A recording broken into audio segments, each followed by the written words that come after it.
nous, on a 3 invités. On a Elie Doppelt, tout d'abord. Nous avons Karel Rovira de BAT. Et nous avons Jean-François Douenne. Je vous laisse vous présenter.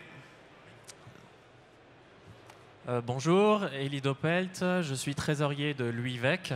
C'est l'Union des industriels valorisant les extraits de chanvre. C'est un nom un petit peu long. Et je suis aussi président du laboratoire LIF. Donc dans le laboratoire, on est spécialisé dans l'analyse des e-liquides depuis une dizaine d'années, ainsi que dans l'analyse du CBD, donc du cannabis bien-être, ainsi que le cannabis médicinal. Bonjour, je suis Karel Rovira, directrice commerciale de BAT, British American Tobacco. Nous représentons les marques Vuse et Velo, Vuse pour le vapotage et Velo pour les sachets de nicotine. Bonjour, Jean-François Douenne, je suis le directeur général de la société NicoSwitch. Voilà, on est basé dans le sud de la France, à Brive. Les gens nous connaissent plus avec nos marques Délice, qui sont des e-liquides. Et nous avons maintenant notre marque de nicotine pouches, Délice by Caps. Voilà, on fait plusieurs choses dans ces domaines-là. Et dernièrement, on a ouvert un site d'information autour de la nicotine pour les professionnels et les particuliers qui s'appelle Nicotine World. Très bien, donc bienvenue à tous. Je vous propose de lancer le sujet pour ceux qui sont ici et pour tous ceux qui sont en ligne. Évidemment, première question, est-ce que vous pourriez redéfinir ce que c'est que ce nouveau produit, ces sachets de nicotine? Jean-François. Nous avons découvert ces sachets avec Norbert Neuvy, donc le président de la société, il y a 4 ans. Voilà. C'est un produit qui n'existait pas du tout en France, ou alors c'était très discret. On a commandé ces produits-là, on se les a appropriés et on s'est dit, il y a quelque chose à faire. On n'est pas loin du e-liquide, puisqu'on est dans les arômes, on est dans la nicotine. C'est un produit qui permet aussi aux fumeurs de s'éloigner des méfaits du tabac et de la combustion. Et quand on a découvert ce produit-là, on a dit il y a quelque chose à faire. Et donc on a mis le premier site de vente en ligne en France, qui s'appelle nicopush.fr, sur lequel vous pouvez trouver beaucoup de marques. Et on a apporté donc en fait ce produit sur le marché français il y a maintenant 3 ans et demi. Donc vous étiez les premiers à l'introduire sur le marché français. Tout à fait, oui. Et donc peut-être que Karel, tu pourrais aussi nous donner ta perception de ce produit. Quels sont les atouts et les qualités et peut-être les défauts? Alors oui, effectivement, BAT commercialise des pushs depuis pas mal de temps, depuis une dizaine d'années, mais dans d'autres pays. Donc on vient de commercialiser en France, là ça fait une petite année, Velo, pour pouvoir le faire découvrir aux Français. Donc les avantages de ce produit, c'est des sachets de nicotine. C'est complètement en complémentarité avec la vape, parce que là en l'occurrence, c'est plutôt pour pouvoir avoir de la nicotine, on va dire, pour soi. Quand on ne peut pas vapoter, on peut poucher. Alors c'est un peu compliqué avec le micro, je vais juste faire une petite démonstration.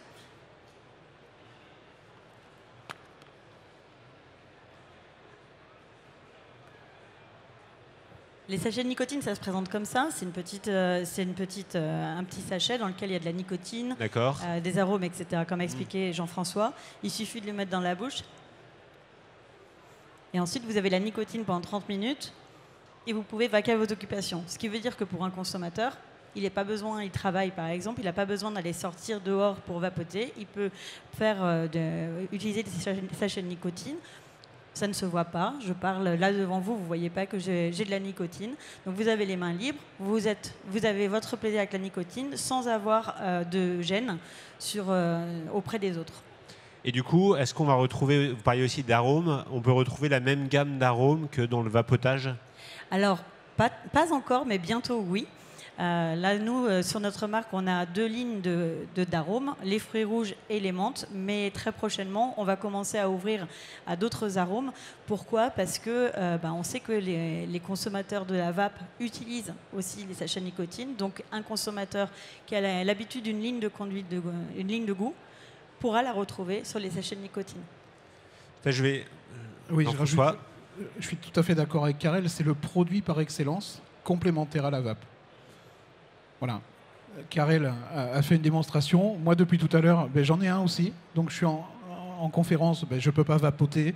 Je suis dans un avion, je ne peux pas vapoter. Je suis au cinéma, je ne peux pas vapoter. Mais vous pouvez prendre ce produit-là pour aller chercher votre dose de nicotine qui se diffuse effectivement quand vous le mettez sous la lèvre en contact avec la gencive. Ça se diffuse par la muqueuse buccale et ça vous apporte la dose de nicotine dont vous avez besoin pour vous sevrer.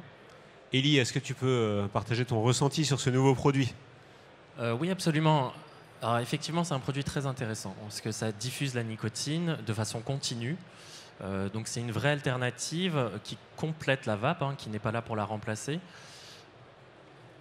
Je dirais que ça reste un produit intéressant qui n'est pas toxique. C'est quand même ça qui est important.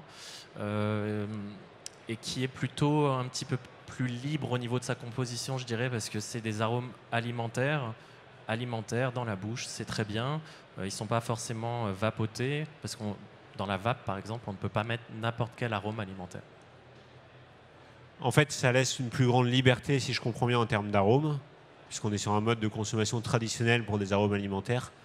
Alors, je crois qu'on a beaucoup parlé à un moment de la snus, c'est-à-dire les sachets de nicotine avec du tabac, c'est bien ça. Vous pourriez m'en dire un petit mot, Karel ? Alors oui, le snus. Alors d'abord, le snus est interdit en France puisque c'est le même véhicule, c'est aussi un sachet, mais dans lequel on met du tabac et la nicotine est apportée par la feuille de tabac. En France et en Europe, c'est interdit. Donc c'est pour ça que nous, on a les sachets de nicotine, il n'y a pas de tabac. La nicotine, c'est la nicotine pharmaceutique qui est intégrée dans le sachet. Donc on a la nicotine, mais pas via la feuille de tabac. Visuellement, on peut voir la différence puisque les sachets de nicotine sont blancs. Le snus va être un peu marron, ce qui est la couleur de la feuille de tabac. Donc vous pouvez vraiment bien voir la différence. Si vous êtes face à un snus, vous savez que potentiellement, vous ne pouvez pas le revendre en France. Et a priori, la législation sur ce sujet ne va pas changer. Ça restera interdit en Europe. Dans d'autres pays, c'est autorisé. Actuellement, il y a des choses qui risquent de bouger dans les mois qui viennent. Mais en tout cas, sur le sachet de nicotine, c'est autorisé. Ce n'est pas du snus. Si je veux vous donner une définition très simple du sachet de nicotine, c'est un patch buccal aromatisé. Voilà. Et quand ça c'est dit, tout est dit puisqu'on comprend l'utilisation. C'est exactement, au lieu que ça soit transdermique, c'est au niveau de la muqueuse buccale. Le sachet de nicotine aujourd'hui est autorisé en France. Il est interdit de vendre du snus. Alors le patch, on sait évidemment à quoi ça sert. Ça sert à traiter cette addiction à la nicotine. On n'en prend en général pas pour le plaisir. Là, ce que vous me dites, c'est que finalement, c'est un patch avec en plus une part de plaisir. Peut-être Élie ? Alors, c'est important de faire la différence entre le patch qui est un dispositif médical et ce produit. Le pouch, c'est très différent. En fait, les doses de nicotine sont bien inférieures. C'est plutôt en fait satisfaire en fait une dose de nicotine de façon ponctuelle. Voilà, c'est plutôt ça. On parlait du snus tout à l'heure. Le snus, c'est un vrai produit toxique en fait, tout simplement parce que le tabac, quand il est fumé, avec la combustion, ça forme des centaines de produits cancérigènes. Mais par contre, le tabac lui-même aussi est toxique. Donc là, on ne parle pas du tout de ce type de produit-là. Oui, et là, en l'occurrence, la nicotine, effectivement, moi, j'aimerais redonner un petit peu plus de hauteur. Là, on est dans le salon de la vape. Effectivement, les vapoteurs, très souvent, c'est des anciens fumeurs qui veulent se libérer du tabac. Là, en l'occurrence, ils ont un premier produit avec la vape qui est très bien. Mais on a 14 millions de fumeurs en France. On va dire que 80% de ces 14 millions ont envie de se libérer du tabac. Avec les sachets de nicotine, ça leur donne une autre alternative pour avoir le plaisir de la nicotine, parce que la nicotine n'est pas cancérigène, elle est addictive, mais elle n'est pas cancérigène, et donc ils peuvent avoir le plaisir de la nicotine sans avoir les méfaits du tabac. Mais c'est parfait, merci beaucoup Karel, ça va nous permettre de prendre une vision d'ensemble. Quelle est la place pour ce produit justement auprès des consommateurs ? Vous parliez de tous ces fumeurs, tous ceux qui sont passés à la vape pour arrêter de fumer, ceux qui voudraient arrêter de fumer, ceux qui sont indifférents au fait d'être accro à la nicotine, puisqu'en soi, ce n'est pas un poison. Comment on se situe avec ces produits-là ? Est-ce que le but, c'est de remplacer les vapoteurs ? Est-ce que c'est d'être à côté, d'être en complément ? Alors moi, je dirais qu'aujourd'hui, le grand défi, c'est d'apporter ce produit auprès du consommateur, de lui montrer déjà qu'il existe et de lui faire intégrer la manière nouvelle de consommer cette nicotine. C'est vrai que c'est pas nos grands-parents, nos arrière-grands-parents, ils avaient l'habitude de se mettre du tabac sous la lèvre. Aujourd'hui, ça n'existe plus et le consommateur n'a pas l'habitude de le consommer comme ça. Et c'est efficace. Quand vous prenez un push ou un sachet de nicotine, que vous le mettez, votre envie de fumer disparaît pratiquement instantanément. Il y a un pays qu'on peut prendre en exemple, c'est la Suède. En Suède, c'est le seul pays au monde aujourd'hui qui est considéré ou qui va être considéré comme un pays non fumeur, puisqu'ils atteignent 5% de prévalence tabagique. Voilà, merci Karel. En Suède, ils consomment beaucoup de snus. Voilà. Et le marché du snus, aujourd'hui en Suède, est en train de baisser en faveur des sachets de nicotine, parce qu'il y a aussi des côtés un petit peu négatifs au niveau du snus, qu'on ne retrouve pas avec les sachets de nicotine. Oui, et là maintenant, si on regarde en France, c'est les Français, et comment ça va se présenter. Quand on vape, on aime vaper pour la saveur, pour le geste, pour l'occasion. Parfois, on aime être avec les autres autour, etc. Et ça continue, et on continuera comme ça. Et il y a des moments où on a besoin de nicotine, comme je vous l'ai dit juste avant, pour soi, et on ne peut pas vapoter. Et c'est en là qu'il y a une complémentarité. Parce que quand on ne peut pas vapoter, on peut consommer des sachets de nicotine. Donc c'est vraiment pour ça que nous, on imagine que dans les prochaines années à venir, on aura vraiment la vape et les sachets de nicotine en alternative à ce qui peut, au tabac, tout simplement, et avec des occasions différentes. Aujourd'hui, on le voit dans les ventes de vélos. En gros, 70 à 80% de nos consommateurs sont des vapoteurs. Donc, et ils n'ont pas arrêté de vapoter. Ils vapotent et ils consomment des sachets de nicotine. Après, il y a un nouveau rituel. Il y a un nouveau goût. Il y a une petite sensation de picotement qui peut être un peu étonnant au départ. Mais quand on est habitué à ça, ensuite on prend goût à ça. C'est un autre rituel et nos consommateurs apprécient ça. Mais c'est vraiment quelque chose à expliquer. On ne peut pas consommer facilement ou tout de suite un sachet de nicotine sans être accompagné. Et là, dans les boutiques de vape, comme dans les réseaux qui accompagnent sur ces produits-là, ils vont pouvoir expliquer comment ça marche et accompagner le consommateur. Et ça, c'est très important. Alors, c'est donc un produit qui va si j'entends bien, qui va sans doute être appelé à se répandre davantage. Où est-ce qu'on en est au niveau du marché aujourd'hui? Donc c'est un produit qui est assez nouveau, donc j'imagine qu'il y a sans doute quelques acteurs, mais pas tant que ça. C'est évidemment pas un marché saturé. Aujourd'hui, quelqu'un qui a une boutique de vape, vers qui il peut se tourner, quels sont les principaux acteurs ou comment ça va se développer selon vous? Alors, il y a BAT qui a effectivement sa marque vélo, qui est bien présente en France. Et vous avez quelques fabricants indépendants qui ont aussi leur marque de push, dont Délice, donc Délice by Caps. Vous pouvez le retrouver. On a aussi un site internet, nicopush.fr, qui a un accès professionnel, voilà, sur lequel les professionnels, que ce soit des buralistes ou des vape shops, peuvent se rendre pour découvrir ces produits et les proposer à leurs clients. Karel? Nous, on s'est lancé il y a un an. On a déjà un bon réseau de distribution. Effectivement, on est présent dans 9000 points de vente en France. Donc, on a évidemment le réseau des buralistes nous a accompagnés dans l'aventure. On a des vape shops qui nous accompagnent dans l'aventure. On a des sites internet comme Nicopush qui nous ont accompagnés dans l'aventure. Mais on n'en est qu'au démarrage. Chaque mois après mois, on voit les ventes qui progressent. Mais bon, pour le moment, on est quand même l'acteur majeur qui est rentré sur le marché et on en est qu'au tout début de l'histoire. Donc il y a une énorme opportunité. Moi, ce que je vois, c'est que je fais 30% de ventes en croissance mois après mois et ça ne s'arrête pas. Donc j'ai vraiment beaucoup de croyances sur l'avenir de ce segment. C'est plus qu'une croyance. Il y a une telle croissance, ça veut dire qu'il y a un marché qui est en train de s'étoffer. En tout cas, des consommateurs. Moi, je partage l'avis de Karel. Oui. Ça veut dire que si moi, j'avais une boutique de vape, sans doute que pour apporter une expérience complète à mes clients, il faudrait que peu à peu, j'introduise ça. Si vous voulez accompagner votre client de manière professionnelle, il faut leur proposer ces nouveaux produits en complément de ce qu'ils consomment habituellement. Mais c'est évident. Et je dirais, c'est aussi la force des boutiques de vape. C'est le conseil. C'est quelque chose qu'on ne trouve pas partout. Dans les vape shops, on explique aux gens, c'est des anciens fumeurs, on a envie de les aider.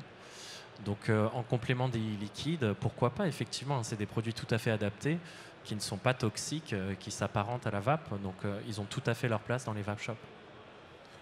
Oui, tout à l'heure, je reprends ce que tu disais. Tu parlais des arômes.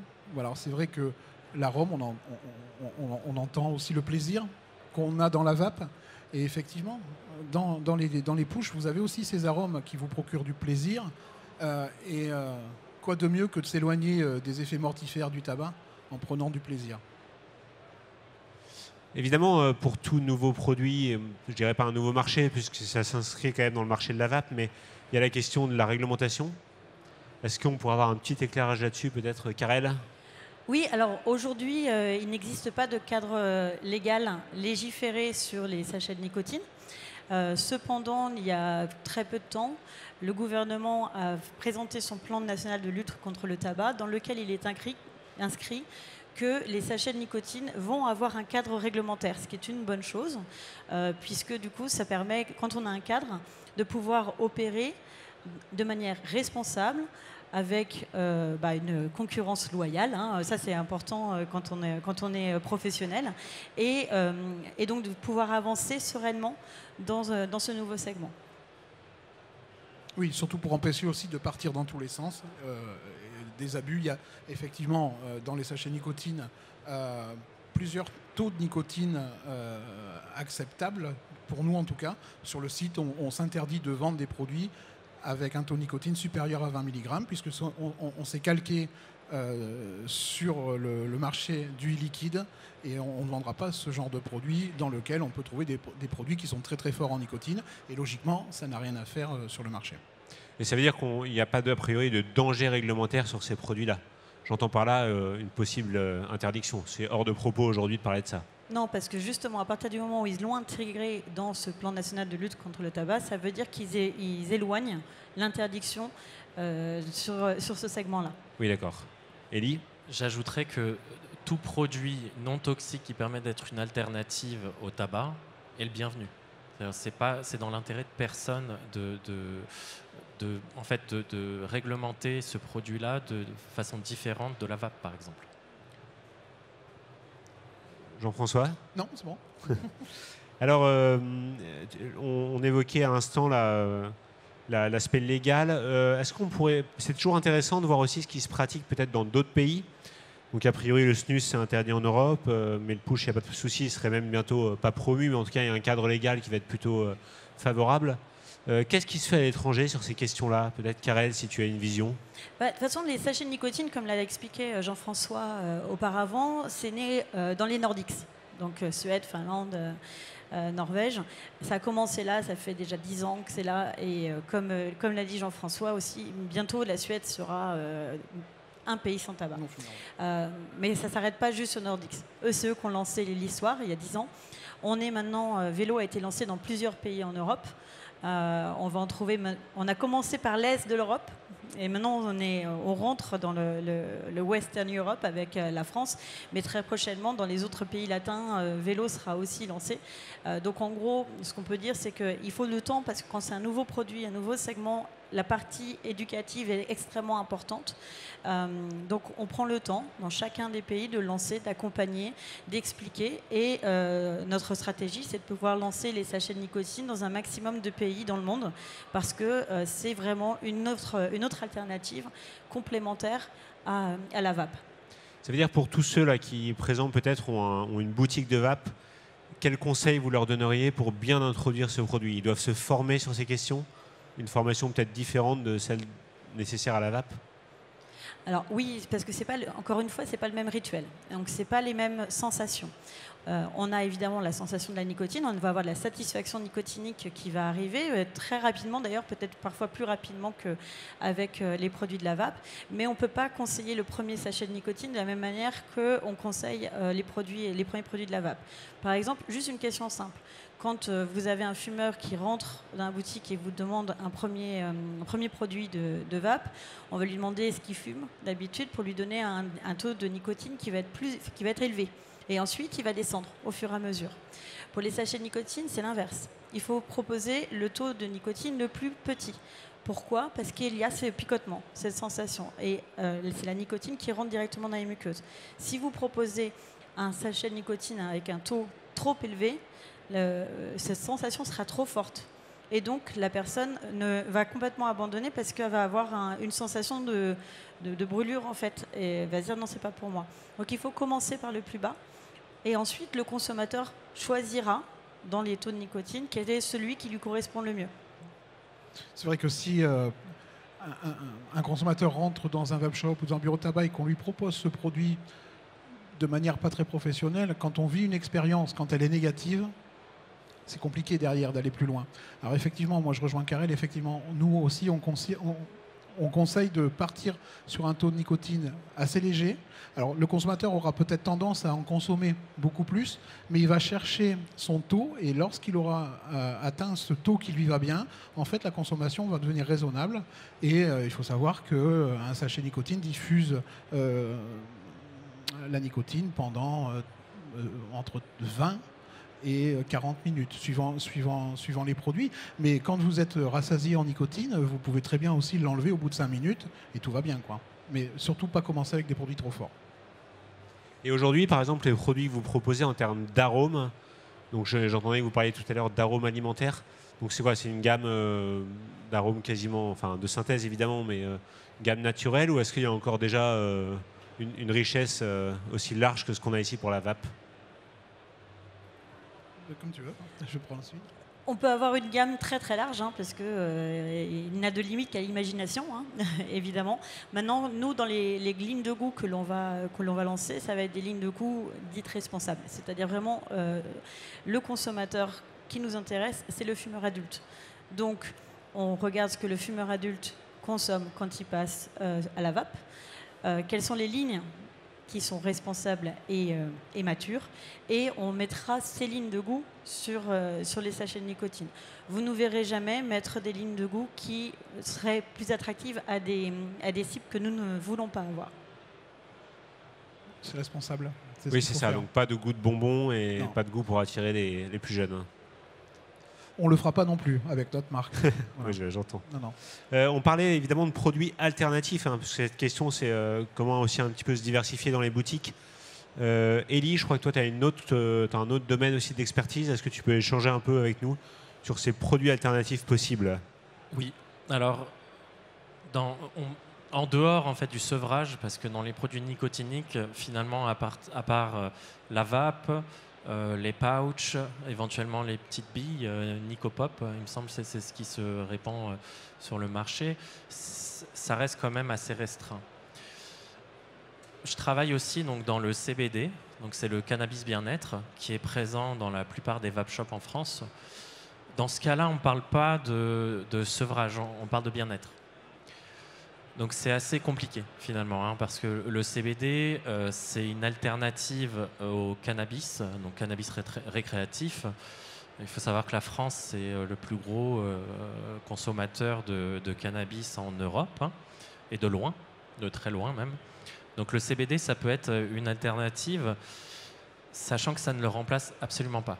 Le CBD, ce n'est pas un produit psychotrope, ça reste un produit bien-être. Dans la plupart des vape shops, ils vendent du CBD donc sous forme de fleurs, donc c'est quelque chose qu'on voit un petit peu partout, mais aussi dans les liquides. C'est finalement une alternative au vape shop, donc une alternative commerciale pour vendre d'autres produits. C'est un produit intéressant, mais je répète, ce n'est pas un produit nicotinique. Donc ça reste très différent. Néanmoins, c'est un produit qui est apparu dans les vape shops. Est-ce que vous voulez ajouter un dernier mot pour notre public, si un dernier conseil ou sur votre vision du marché pour les années à venir? Karel. Oui, tout simplement, moi je pense qu'on a une valeur cardinale commune avec les vape shops, qui est libérer les gens du tabac. Il y a eu la vape.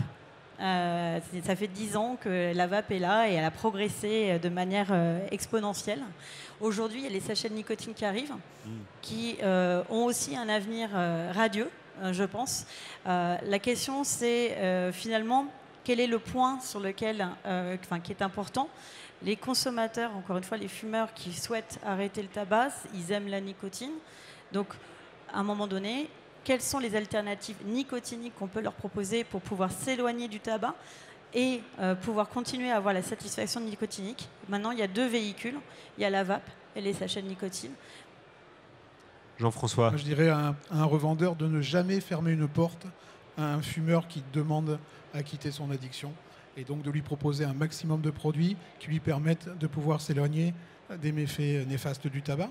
Et j'en profite aussi pour les personnes qui suivent cette conférence. N'hésitez pas à aller sur nicotineworld.fr. Vous allez trouver un maximum d'informations sur ces nouveaux produits. La vape n'est pas oubliée non plus, mais vous avez beaucoup de choses sur ce site. Il est très riche. On l'a mis en place il y a un peu plus d'1 an. Voilà, c'est pour les professionnels, pour les consommateurs. Et c'est une source énorme d'informations, que ça soit réglementaire, que ça soit sur les sachets de nicotine. C'est vrai qu'ils sont mis en avant parce qu'on croit en ce produit et on est sûr qu'il a sa place aussi dans les boutiques de vente. Merci beaucoup. Élie, un petit mot. Oui, je dirais, donc je répète, un tout produit qui est une alternative au tabac est le bienvenu dans les vape shops. Et ça peut être aussi une bonne manière de ramener les fumeurs récalcitrants à la vape, qui ont essayé ça il y a 5-10 ans et qui ne sont jamais revenus, tout simplement parce qu'ils ne croyaient pas au produit. Ça peut être aussi une manière de ramener ces personnes-là et d'aider ces fumeurs à sortir de cette drogue, finalement. Écoutez, merci beaucoup à tous les trois. Donc, c'était Élie Doppelt, Jean-François Douenne et Karel Rovira.